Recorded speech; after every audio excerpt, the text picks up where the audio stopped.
Welcome everyone. This is episode 12 now. We're on the Unlaced podcast. So pretty excited for this one. As I'd say we have a bit of a unique duo with us today in Sam Lane and David Gower. So guys, thank you so much for coming on and being a part of this. Pleasure, Jay. Thanks for having me. So maybe just to give a bit of background to some of the listeners, one of the reasons I came across Sam actually was on LinkedIn, and a couple of weeks ago we had Chris Lawrence and Leon from One Wellbeing and also Craig Lambert come on the show, and I think it might have been one of their posts where I saw Sam you speaking about some of the stuff, particularly around that what this podcast really emphasizes on is, you know, I guess athlete education and also athlete transition and the common pitfalls and opportunities that athletes face, which some of those words resonated. So I did want to reach out to you and just kind of see if we could have a discussion. And we had a chat, when was it, last week? And it was about 20 minutes in. I'm like, mate, we need to stop this because I need you to talk about this on the podcast because you're chewing out all the good stuff. So thank you for coming on. And then as you suggested, you know, I thought learning a bit more about David, I understand why you felt he'd be a great asset to this discussion. And for those who don't know, David Gower has recently retired, really, haven't you, from playing across the NRL. So he's been, you know, played over 100 games for the Parramatta Eels, which is an incredible achievement for any athlete, and had a couple of stints at West Tigers and Manly, and I think you had a stint over in Salford, if I'm not correct. Yeah, sunny Salford, beautiful Manchester. Yeah. So more recently, I guess you've transitioned into a bit of Sam's work of, I guess, the wellbeing aspect of some of the players within the club, and focusing on, I guess, the other side of the sport, which is really impressive. But I think for maybe some of our listeners, Sam, it'd be good to maybe get a bit of background on you and what drew you into, I guess, some of your research and focuses of the work you're doing now. Yeah, sure. Bit of a windy road, sort of making my way into professional sport. I guess I suppose my professional career started in social work. That's where my sort of undergraduate background is in.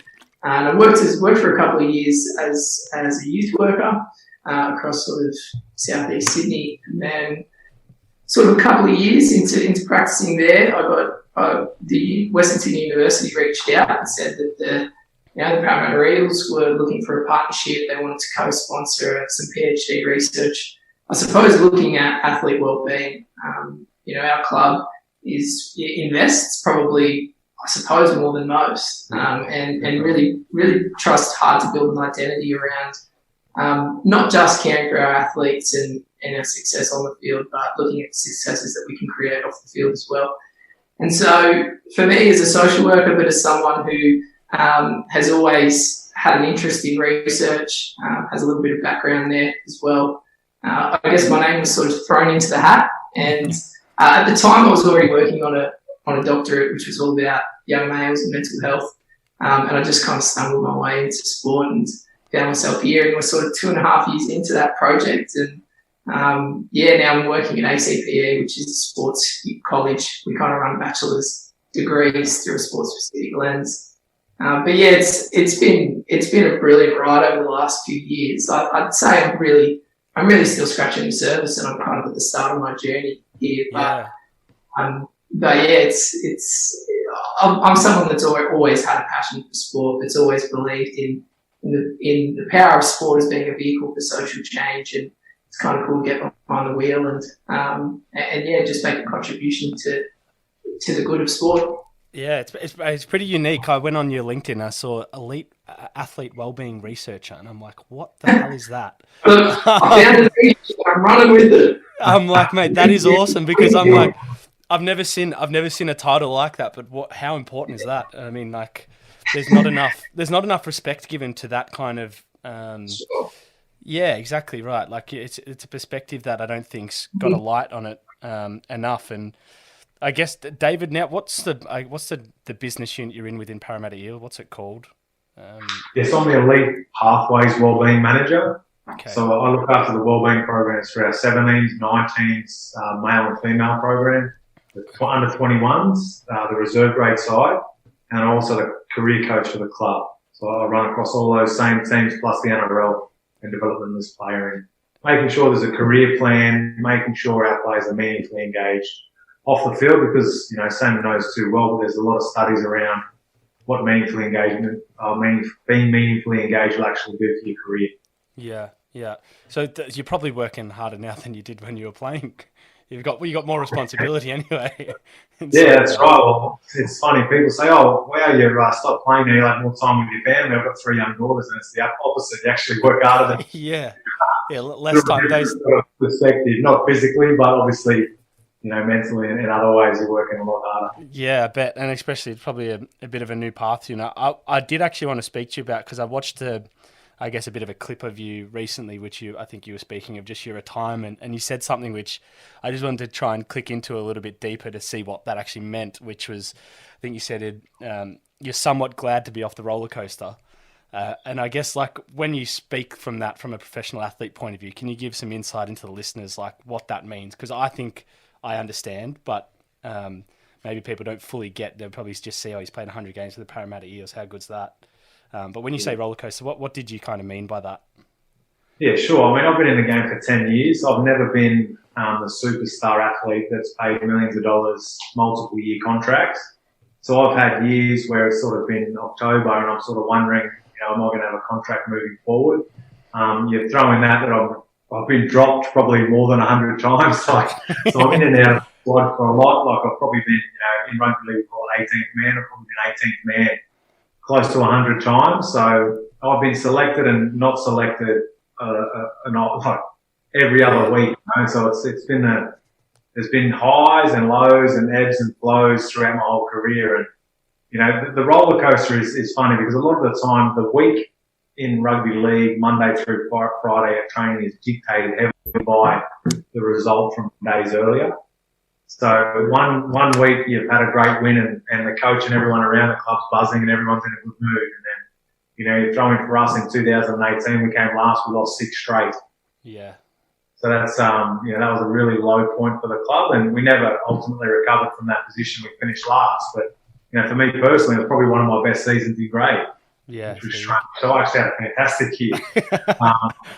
But yeah, it's hard. Like the roller coaster analogy is sort of around, the wins and loss column and, the mood of the camp, individual players, coaches, and just forever changing. It's never a constant. Probably the most constant, which is strange to say, but is the preseason.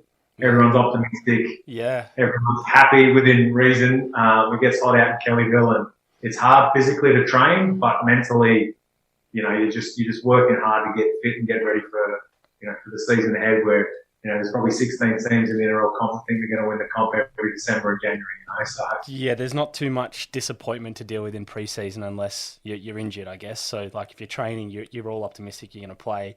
It's actually something I like personally. I was challenged a bit with, and just for background for you, David, I played in the A-League for about 4 years, and I stopped at around 21, 22. So I got a contract quite young to Gold Coast out of the AIS and then played there for a year and the club went bust. It essentially just wasn't fit for purpose for the A-League, so the FFA chopped their license. And then I went down to Adelaide and I kind of was just in and out of the team every week. Like one week I'd play if someone was injured. If I played well, but someone was fitter coming back, that was a bit more experienced, they'd come in. So I was on this roller coaster, as you say, of just like, in and out, and coaches were changing. I think I had 5 coaches in 3 years, and it was just like, it's just crazy, So we had a guest on last week, Ben Crocker, who's got a pretty inspiring story off the field. He just got delisted by Adelaide Crows, but I think he's been in the AFL system for like 5 years, and he probably's notched up like 30, 40 games. And he literally just was always the 23rd or the 22nd man. Like he was so close to being in and out most weeks. And I was just speaking to him about like the mentality behind that and how difficult that must be, because probably coming into it, and I don't know, your career was a bit of a, I guess a bit more of a late bloomer, if you'd say, like you sort of hit your straps a bit later on in your career. But for like people like Ben and even myself, like being elite junior athletes and kind of being the best in every team or captaining teams, and then you get to the first grade kind of stuff and you're in and out and dealing with that disappointment. I guess he was just, and I'm reiterating his words here, but he said he just found it really hard, and he started like not getting anxiety, but he started like putting so much pressure on himself with certain areas to try and please coaches and get back into squads that has actually started to affect like his own just mental sanity. Like he'd coming in the club and overworking and just putting so much pressure on himself, and there'd be blokes playing every week who were just so relaxed and confident in their abilities and getting games. So, I mean, how did you deal with that mentally? And do you see players around the club now that, I guess, do you work with them in that sort of aspect as well to help them? Yeah, I think for me, you mentioned I was a late bloomer. I came in the grade off the back of a solid foundation of work. So I was a qualified electrician Right. before coming in the grade, and I'd spent 2 years playing and living in the UK as well at Salford. So I had a bit of a better grounding, if that makes sense, than a lot of the junior athletes coming through, particularly in rugby league now. So, I see our young guys who talk about being the big fish in the small pond and then, jumping into the elite sports setting, and you're now, a very small fish in a much bigger pond. And it's hard to take, and, the expectation for a lot of young athletes coming through is that I was an Aussie schoolboy, well, next year I'm full-time, I'll play first grade consistently. Their pay goes like that, but their opportunities can go like that. And it's hard mentally to take. I mean, the expectation on them was to be a superstar within 3 years. Correct. Particularly from the club's perspective, they're paid very well to be that superstar, but the reality isn't always there. And, it hits them really hard. And then mentally, they go on that journey of, well, I'm meant to be this superstar, but I'm nowhere near it. I don't understand what's happening. Then they play the blame game, and they start looking outwardly at reasons why instead of inwardly, and having that sort of hard conversation with themselves. So, I talk about it, and I've seen it through. Obviously, I'm 35 this year, and I've had guys in our full-time squad that are 18 years old. Yeah. We had a guy this year whose mum, he was very happy to tell me, was 1 year older than I am. Which, Jesus. It's not great to hear. So, but, I think a lot of our young kids coming through, our young, and particularly men I'm referring to here, have a sense of entitlement when they come through. And in my role as the Wellbeing Programs Manager at Parramatta now, I'm trying to make sure that our kids have a better grounding. They're more grateful for the opportunities they have instead of expecting. And, I really want, our head of recruitment has talked about, character must go unquestioned now if you want to progress through the Eels ranks. And to me, that's fantastic. That's what I've been waiting to hear for years. Yeah. And he's including the wellbeing department in that. He's including communities, including coaches, obviously, every single aspect of the business to make sure that, A, we've got talented kids, but B, they're good people as well. Yeah. And I guess, when I think about, someone asked me a few years ago when people talk about Parramatta, what do you want them to say post, their time here? And for me, my goal would be that I'm a better person because of Parramatta. Mm-hmm. And that's maybe a bit idealistic, but that's my role now, is to create better individuals, because I believe better people make better athletes. Yeah, that's sort of where I'm coming from in that sort of young players. If I can reinforce that throughout the grade, well, by the time they're an NRL player, they're grateful for the opportunity. They're not expecting of everything, and I'm hoping that they're going to be better rounded people. I think that's pretty unique and awesome. And I feel like, I don't know where the NRL's at with this. AFL, I've got a bit of visibility on, and like the player welfare is something that's growing in the AFL industry anyway, being based in Melbourne. So there's a lot of like emphasis on character building and like having, I guess, psychologists and the right people around to support players on and off the field with all sorts of problems, which I think in soccer in this country is so far behind. But from just coming to, I guess, the business unit you're working in from a wellbeing perspective, and Sam, you probably have a bit of visibility in this with like some of your research and the amount of touch you've had with people across the country in sport. But is that a unique kind of business unit, like within Australian sport right now, like having an actual, people like David there to help you, like be prepared for life outside of sport?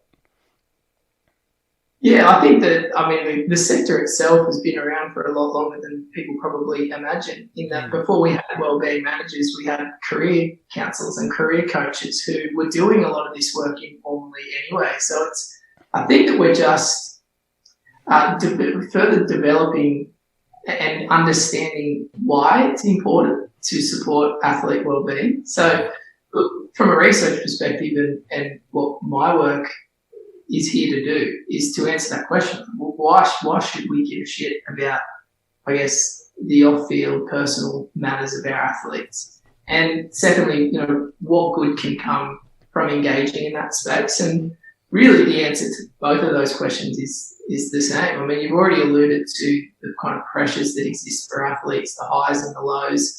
For your friend Jake, really struggling on a day-to-day basis coming into the club. Athletes are quite significantly overrepresented in mental illness. So anxiety, substance misuse, particularly during periods of transition out of the game. So 1 in 5 having intense distress during that period. So why is it important? Because sport has a duty of care. I mean, these are some of the outcomes, some of the pressures that athletes experience. We need to have the right structures and systems to make sure that our athletes are safe, not just while they're in the game, but while they're coming through it and coming out of the game as well. Yeah. So one of the reasons why it's important is because of mental health. The other reason is because, as you say, better people make better athletes. And there's now growing evidence to suggest that, the more engaged we are with athletes' well-being, we can use that as a competitive edge almost. And one of the big papers that have kind of come out of our space over the last few years was trying to correlate or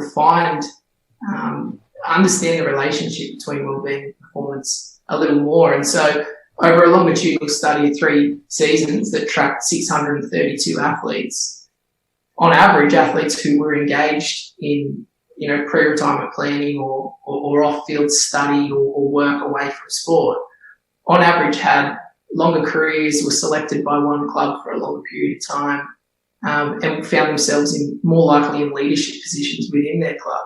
So I think that as this space continues to grow, it starts to grow as we understand the kind of multidimensional benefits of athletes' well-being. And the other is, and for our organisation, I think it does start from a sense of duty and care and a genuine interest and passion in the lives of our athletes. We're, of course, interested in taking a competitive edge wherever we can get one. The other one is that, sports are not just competition, they're not just businesses, but, they're here to serve their communities as well. We want to have really good ambassadors, not just for the Eels, but for the Parramatta region. And so for us, taking that responsibility seriously means supporting our athletes to be the best people they can be in the sport and out of the sport as well. So, yeah, absolutely. Having a wellbeing manager is new for the elite sport environment. But I think that in many ways we've been doing this work for a really long time. Yeah. But I think over the last 10 or 20 years, we're starting to get the language and we're starting to evidence the benefits of investing in this space. Yeah. I mean, it's pretty cool. It's something that from my experience, I never saw. And now coming out of it and actually experiencing, I guess, the second phase of life after sport, I could see the instrumental benefits of having a system like that around to prepare, because I think you said this to me, Sam, as well, and I thought it was a really good way of putting it. It's not every day you get an opportunity to be a professional athlete, let alone establish yourself as a player that can have a sustainable career for a long period of time. Like, that's a minority. David Gower playing 100 games for the Eels is almost a bit of a minority to the amount of players that probably played for the Eels in the last 15 years, right? But everyone wants that path. Everyone wants to have that story. And when I think about it, and it's a little bit crazy. Now, I guess I'm fortunate I was young, so I kind of, as I've said before on the podcast, I could try a lot of things, make some mistakes. I didn't really have pressure of having family or loved ones who were relying on me. So I still had my independence to figure my own stuff out, although I had to do it alone with my close network. But just having essentially players that want to be professional athletes, they've worked 10 to 15 years to get there, and they've given daily trainings and, whatever they've had to do, physio, mentally prepare themselves for games, for trainings, for a long period of time, and they've got to a professional environment.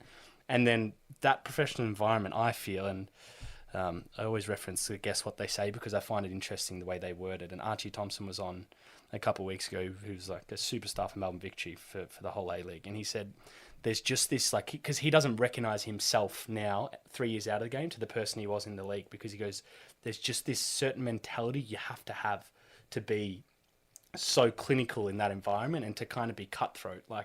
Not necessarily not be a good person, but you've just got to really sort of push yourself. And tunnel vision on the sport at that time. And this comes back to my point of just trying to make where, people train 10 to 15 years to be a pro athlete, and then they're there and they're so consumed by it because I guess you're judged, as David will know, you're judged on your week-to-week performances. So you kind of live in that cycle.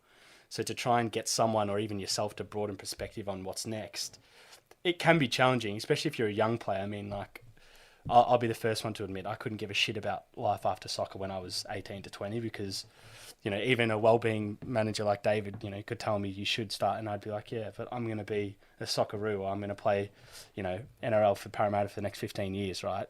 And I always had that perspective, but I find that interesting that we don't really, as athletes, we don't feel we need to give attention to other things outside of sport like we've given it to sport when we know our career is going to end. So do you guys have difficulty translating that message across to players, or do you have an approach to that to kind of instill some confidence that, you do need to have other areas outside of the game, which will help sport, as Sam said as well?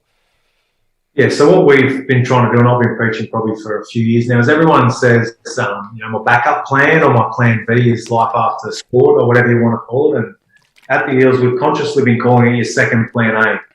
Because by calling it a plan B or your backup plan, you're deprioritising the importance of it.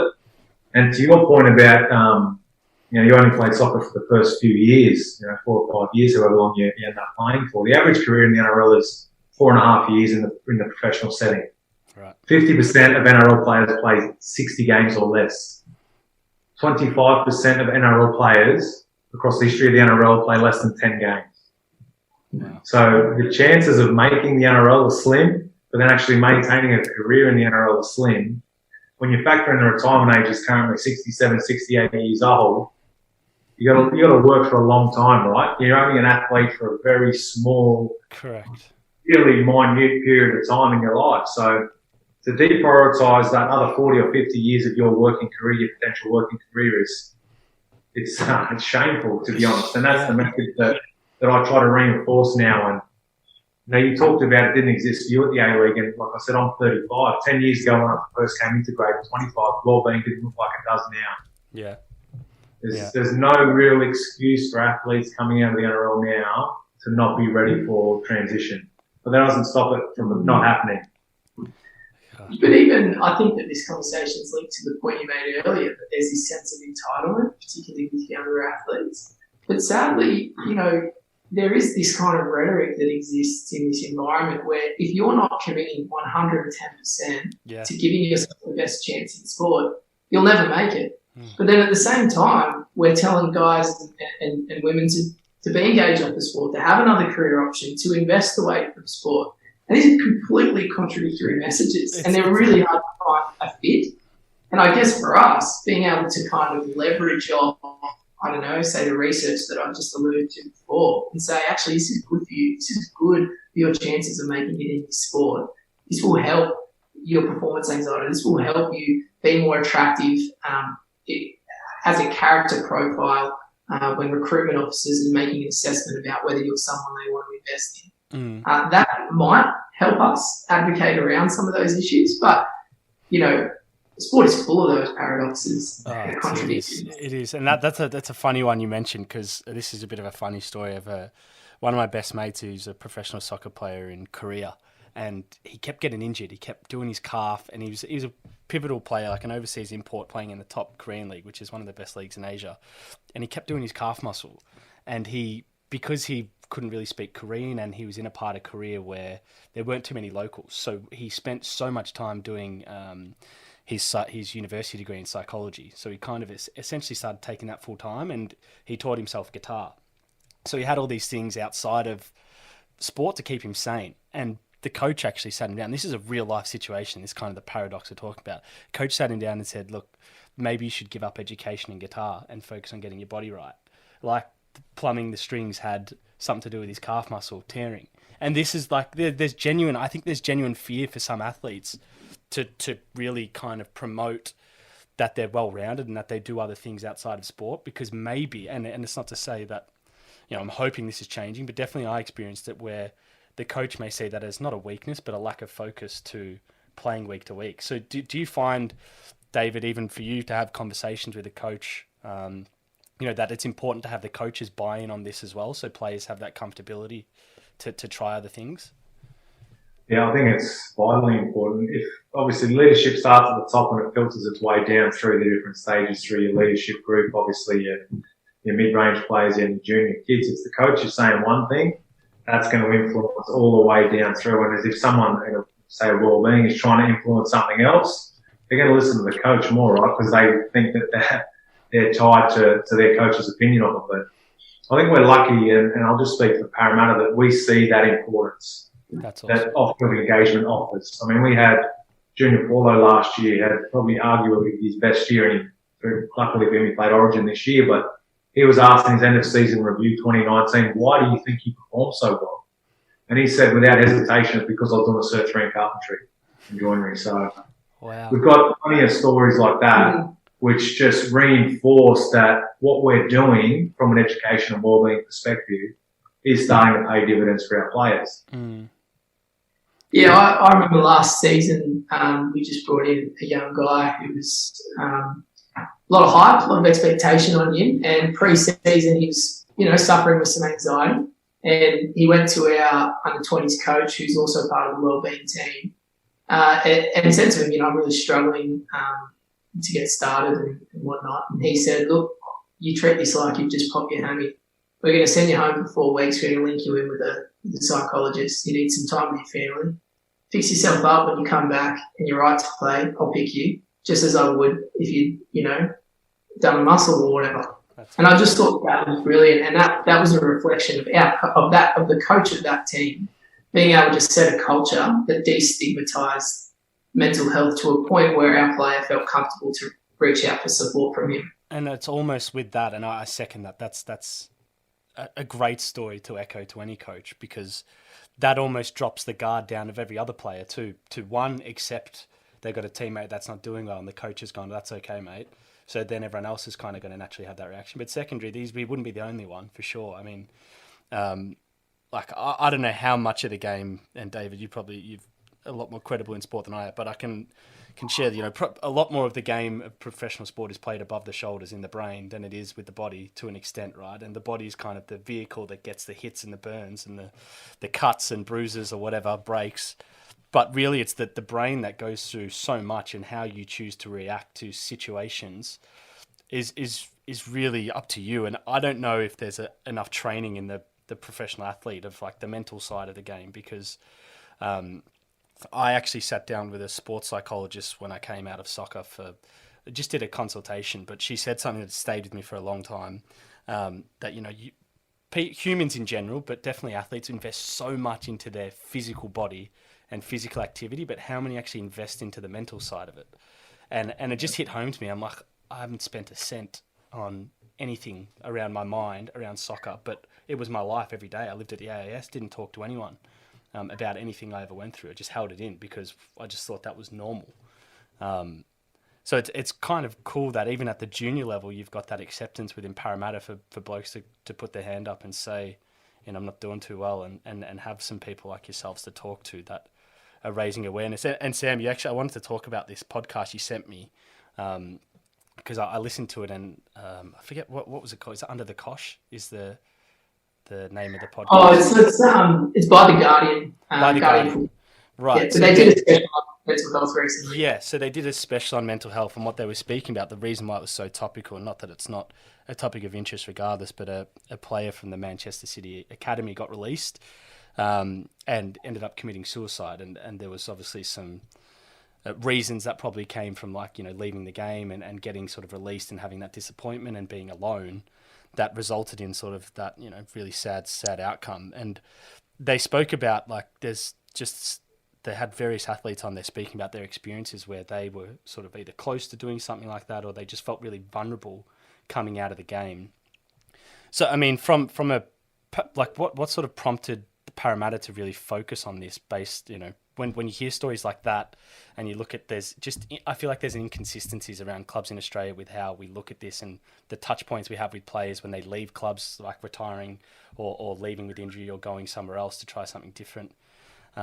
So what I'd be interested to sort of see, when did this kind of shift to become this is really pivotal for this club to even get a competitive edge? Well, Gowie's been around a lot longer than I have, so I'm more loving him. I think it's probably been the last few years. We had a guy, Jason Stewart, he's since just left the club, but he fought a good fight for years at our club for sort of, the hierarchy to understand the importance of it.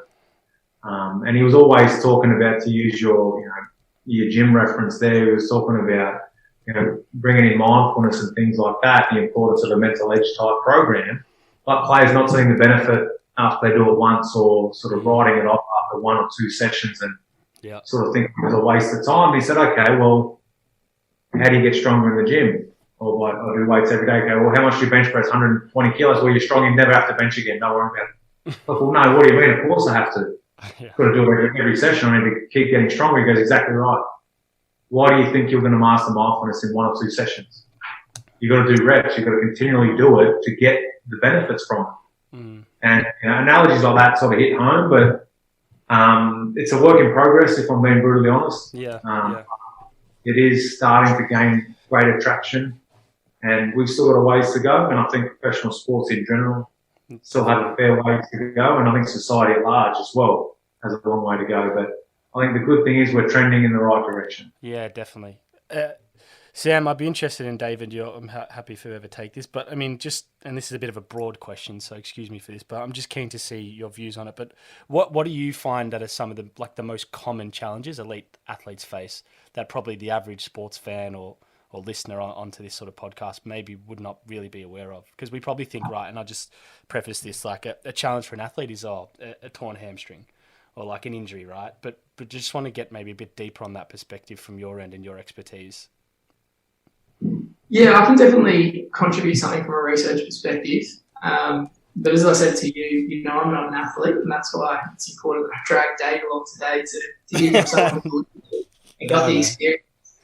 Look, I think that probably, and what attracted me to your podcast originally was this idea of humanising athletes. What we see from the outside is kind of the glamour of elite sport, and I think that the lay consumer would imagine that an athlete's life is easy, is simple, is everything's handed over on a plate, everything's opportunities are just constantly in flow in front of them. The reality of elite sport is that such a finite minority actually even get an opportunity, let alone be able to sustain a career in sport. Of those few that even do get to sustain a career in sport, they're not only faced with, a whole number of pressures that impact their mental health. We talked about transitions out of sport, the kind of loss of identity that come from being let go from a club. There's a lot of research that finds really clear parallels between athletes' experiences and military personnel leaving the army. You have to find and reconstruct a whole new identity around that.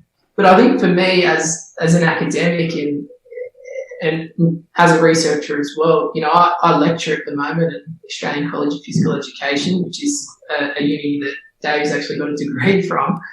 Our athletes, they don't have the same time to commit to their studies that our other students do. Their schedules are constantly changing.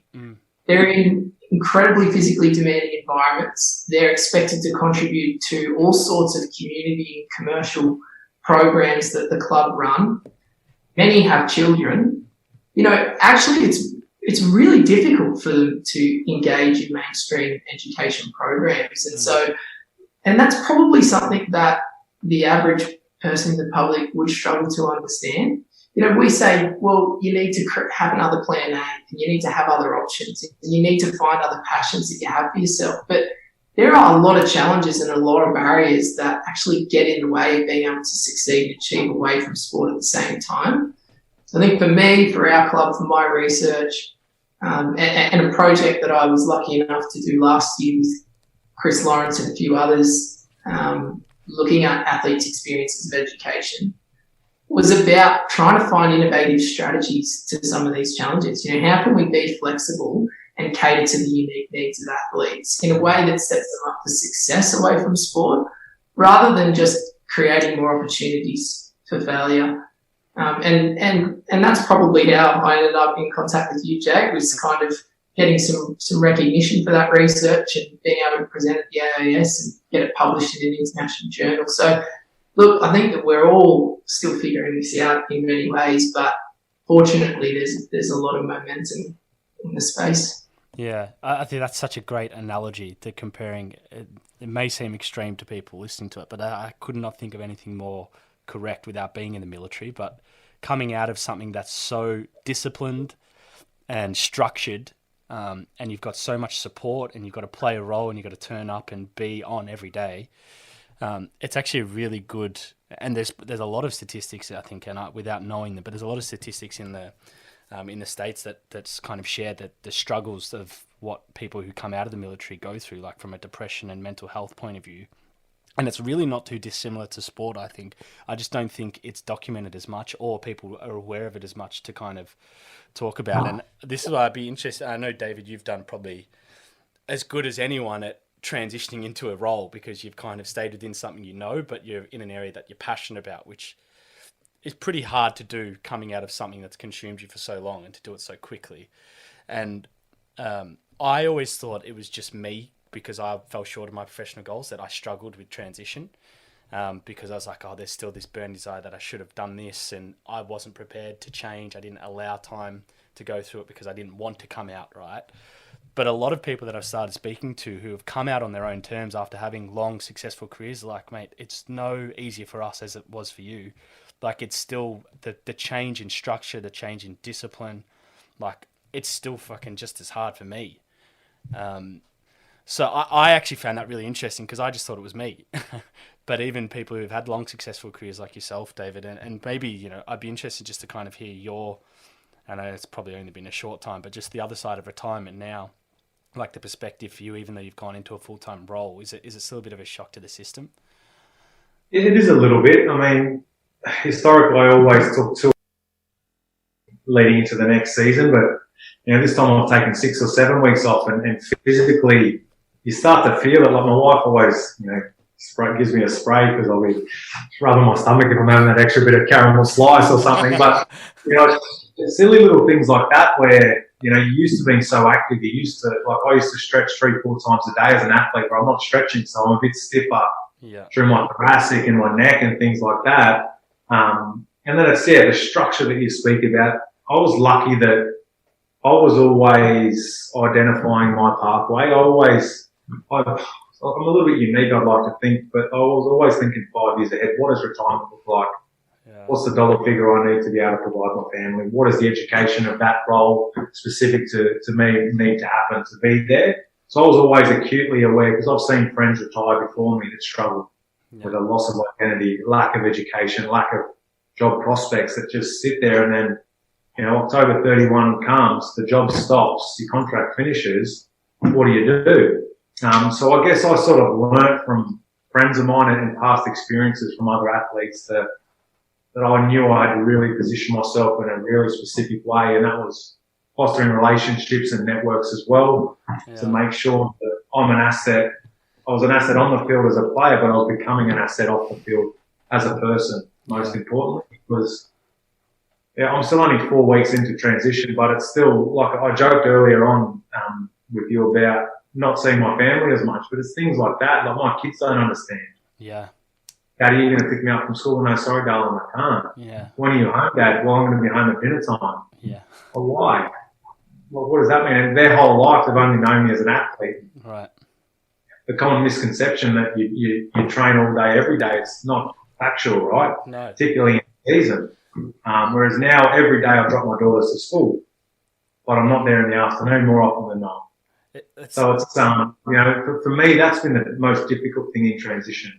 I'm trying to keep the body in shape, but it's missing my daughter in the afternoon, and I've got a 12-week-old baby as well, and my wife having to sort of bath, feed, look after a 7, 5 and a 12-week-old on her own, when she's never had to do that. She's always had my support. Yeah, it's different now, right? 5 of the 6, or at least 6 of the 7 days, So, things like that, and it may get more difficult when our boys start to come back and training every day. But, I'm lucky that we've got a gym here. I still duck in and do a workout every day because it makes me feel good. Yeah, that's so basic things like that. But You just prompted a thought. Sorry, Sam. Go ahead.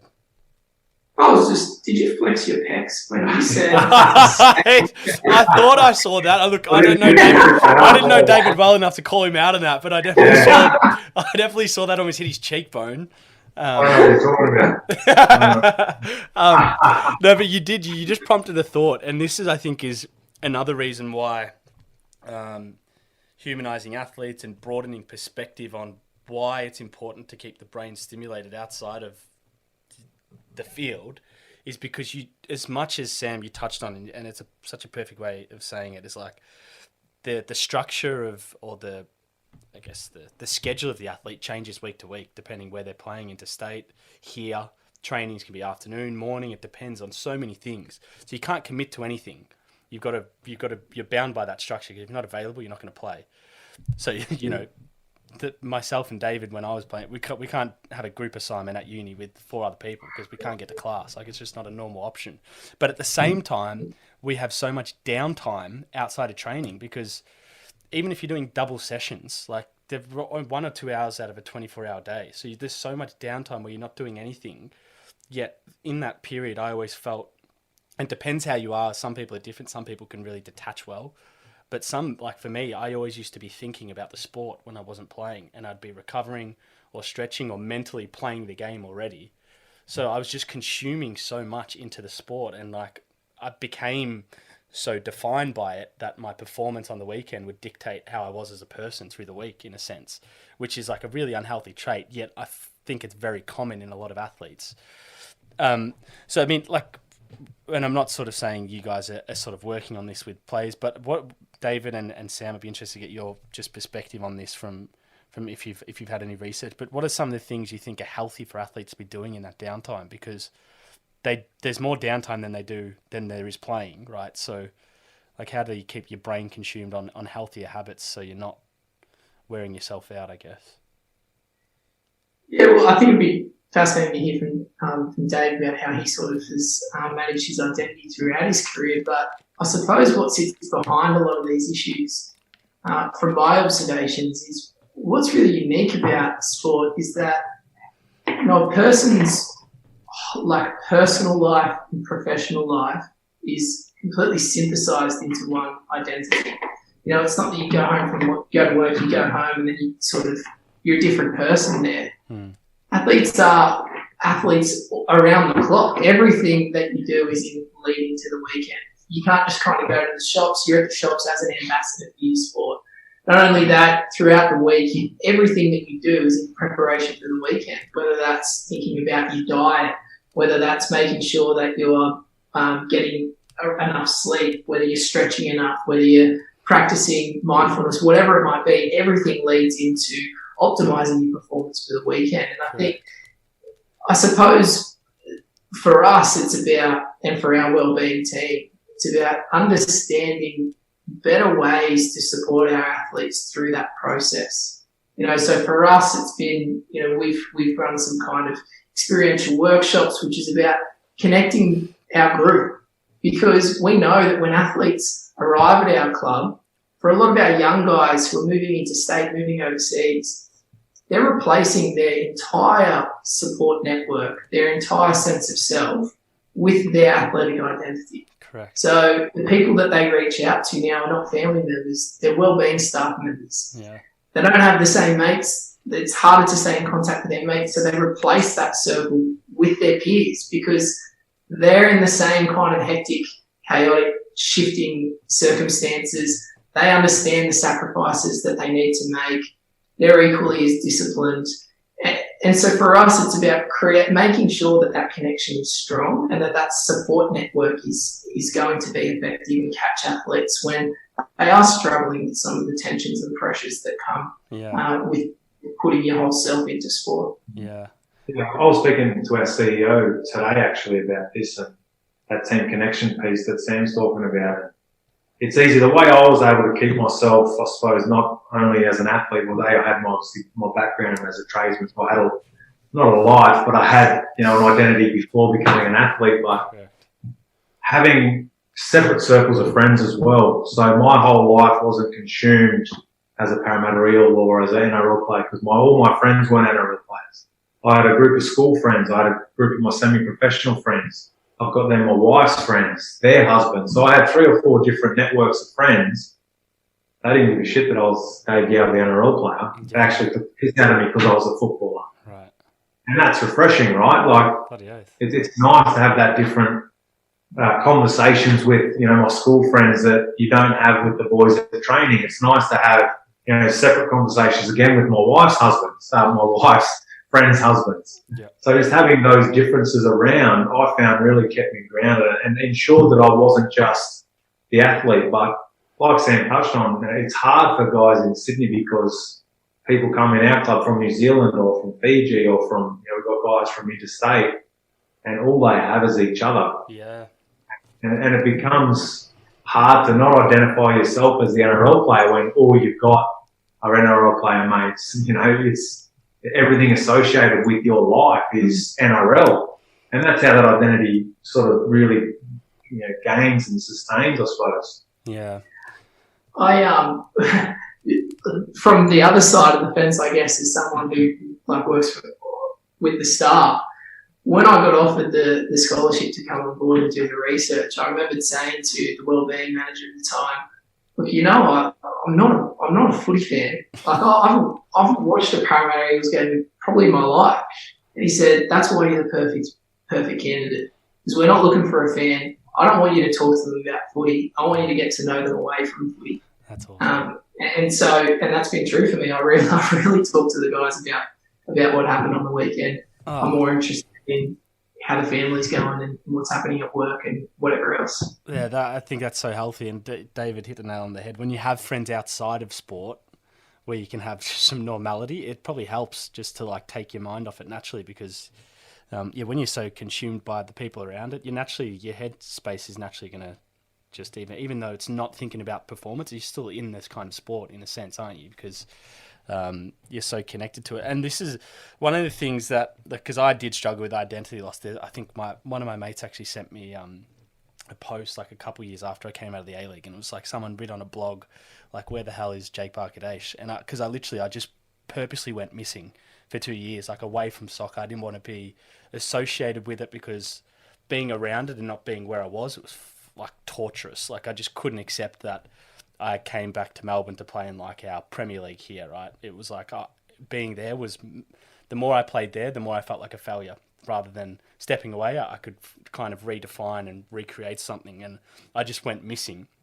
And it took me a couple of years to realise, actually, despite maybe falling short of my professional goals, and this is why I think it's great what you guys are doing, because you're challenging the athletes to understand that actually you guys are so gifted and talented as sports people, but what's got you gifted as sports people is really actually comes back to you as a human and the traits you have as people that are translatable to anywhere. You just chosen NRL or you've just chosen rugby to show it now, and that's going to be a vehicle for however long it can be. But the sooner you start to channel that into something else where you've got a bit of passion, you're going to be just as successful, or if not better, because you're a competitive person. There's a lot of disciplines and traits that are really healthy for a lot of things. And I'm translating that now a little bit into the corporate world where, that sort of, it's kind of like a new sport to me, but it's the mindset's it's still similar in a way. There's not sort of a sporting performance, but at the same time, there's competition. There's there's structure. It's down to you what you get out of it, little things like that. So I think emphasizing that to athletes is a bit of an eye opener, because that's what I learned. I'm actually, all that stuff I didn't go to waste. Because I used to play the victim. I used to be I gave so much to soccer and I got nothing back, but it gave me so much for anything else. So do you guys feel that that's something you try and instill in your athletes to be what you guys are doing is pretty unique, but it's going to set you up for a lot of things outside of your footy careers anyway? Yeah, I think I met with a lot of businesses and group training organisations over the last month or so, and they're screaming out for athletes. Athletes are really desirable out there in corporate world. You're starting to come across that now. Yeah. And you talk about discipline, competition, teamwork, all these basic things, work ethic. But the one thing that really blew me away was the fact that athletes crave feedback, constantly crave feedback, good, bad, or indifferent. Because what do we do every day? You go to training every day to get better, right? Correct. Always constantly finding 1% ways to get better, because it's the difference between playing that week or not playing that week, getting a contract or not getting a contract. So what I found just briefly, and speaking to some of the corporates just in my last few years as a player, is that being an athlete is such a desirable feat. Just a lot of the time you just need that little bit of education behind you to justify gaining high-level roles or whatever they may be. But the ability and the want and desire to constantly give, receive, understand that feedback's not personal, it's about making you better as a person, is such a desirable trait. And I've only really realised that over the last probably month. Yeah. It's really been rammed home to me. And that's a message that I hadn't preached in the past, but now I'm really specific in my approach to our young players that, mate, you are very desirable. Places want you because you're constantly going to want to get better. Every day you're going to want to get better. Yeah. And I've been told from friends that work in corporate that I don't get much feedback. No, that's right. And it's funny, right? Because when you think of the sporting environments, and just say use Parramatta as an example, because you preface the highs and lows, but like professional sporting environments are so highly emotional. And good and bad. I mean, it's all the kind of, and it even like filters down to people like Sam who are not directly playing, but they're involved in the club. But when the club's losing, like Sam feels the effect of like the culture, and people are down and people aren't happy, because if you're out there promoting how happy you are and how good life is when your team's lost 6 on the trot, like you mentioned, everyone's be like, well, this guy doesn't take it seriously, or you know what I mean? So I think what I'm trying to say is, like, athletes, they're so used to being in these high emotional environments. They're so used to copying criticism, praise, having really hard discussions, like, a coach telling them why they're not in their plans, or, having really hurtful things said to them by fans, that when they come out of that and they go into like the corporate world and they're having feedback from a manager, it's really nothing. It's not that hard to receive, because it's like, it's the spray I copped at halftime when the coach dragged me off was much worse than anything you could ever tell me. Do you know what I mean? So there's the things that I'm picking up, right? Because I was like, I see people that are scared for it, because I'm a constant person that just wants feedback. Even on this podcast, the first 5 I did, everyone's telling me how good it was. I'm like, that's not what I want to hear, because it can't be that fucking good, because I want someone to actually tell me. And then my dad finally said, oh, you gave me some feedback. I'm like, thank you. Like, because it's only going to help it get better. But it came from sport. I mean, the feedback you can get from coaches and fans can be so brutal that really after that there's not too much that can really affect you the way that does. I've been joking over the last little bit about that, the way we get spoken to by your coaches. No way you'd be allowed to be spoken to like that outside of sport. No way. Yeah. But anything after that is going to be insignificant almost. Yeah, it's exactly right. I've got the fair couple of solid sprays. Yeah, I can imagine. One comes straight to mind when you mention that. Yeah, it gives you some goosebumps, right? There's some you can't shrug. Just I guess one to round out, I guess, just the episode. One of the things I wanted to ask, and this is particularly because on this podcast we actually get a lot of younger athletes listening, which is awesome, because that's like the demographic, because that I'm really trying to help, because they're the ones that are going to go into this next phase and this next generation where the work you guys are doing is going to be more evolved, and we're going to be in a better place to do it. And it's not to say that pro athletes who are there now aren't listening in and taking on the advice, or listening to you guys and taking on the advice. I'm sure there are, but we're just attracting a lot of young audience. So what I wanted to ask, and this is for the both of you being in the sort of sector you are, but what are some of the good traits you look for early in individuals that join the club from the 17s or to the first grade team that you hope to see, or one you try and instill to kind of give you some sort of confidence that this guy's going to be here for a long time, or he's going to have a great career, but it's going to be a great human as well? Yeah, I think, we've sort of alluded to this idea of transference throughout our chat this whole episode, that what you do on the field is going to benefit you away from sport. Some of those traits like resilience, teamwork, discipline, all that kind of stuff. And what you do away from sport will impact your experience in sport as well. And Dave alluded to it earlier and said that now, looking at character is an important criteria for our recruitment. So for me, as someone who works, independently within the wellbeing team, I have a lot of respect for athletes who want to use their time in sport for the betterment of their communities. Now, the Eagles have a really great relationship and history working with Giant Steps, which is a school that supports young people with autism. And we've had, 10, 11 athletes go through volunteering there and working there. For me, I really admire an athlete who wants to give back, and sort of who's always able to sort of carry that growth mindset and that appreciation for time in sport, for the benefit of both their professional aspirations and their personal aspirations as well. Mm. Yeah, I mean, for me, I'll probably look for a little bit more basic than what Sammy's talking to, but I just want a kid that comes up and respects the environment that he's in. I want him to be humble. I don't like arrogance. I think when you come up as a young player, you need to show high levels of humility. And also, I want to see kids that are grateful. If you're grateful for the opportunity you've got, I had to fight very hard to get my opportunity. So I don't like kids that take that for granted or probably don't do the things that they've been gifted an opportunity to do. So I want kids that are grateful, show humility, and just respectful of those that have gone before them, the history of the club as well, and those that are around them.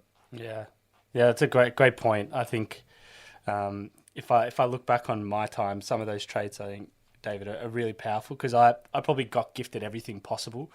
As like I made every rep team you could make. I was captaining every team, and I got to the pro leagues, and all of a sudden, not that I wasn't humble, I was always good around the club, but I just expected everything to be sort of fed. I thought not necessarily the hard work stopped there, but I thought, why am I not playing now? Like, I'm here, I should be playing. And I think that's a great point, that being grateful for the opportunity is one thing, and learning that, you're still going to have to, you're probably going to have to work a lot harder to establish a career when you get there than before you get there, if that makes sense, right? So, I think they're great points, and I think anyone coming into the Parramatta Eels as a young kid's probably got not just an exciting footy club to be at, but obviously the stuff you're instilling from a character point of view is only going to really make that place culturally, a pretty awesome place to be too. So I hope to see this translate out into more sporting teams, because I think it's a topic, as you said, Sam, making them better humans off the field is probably going to help their performance on it too.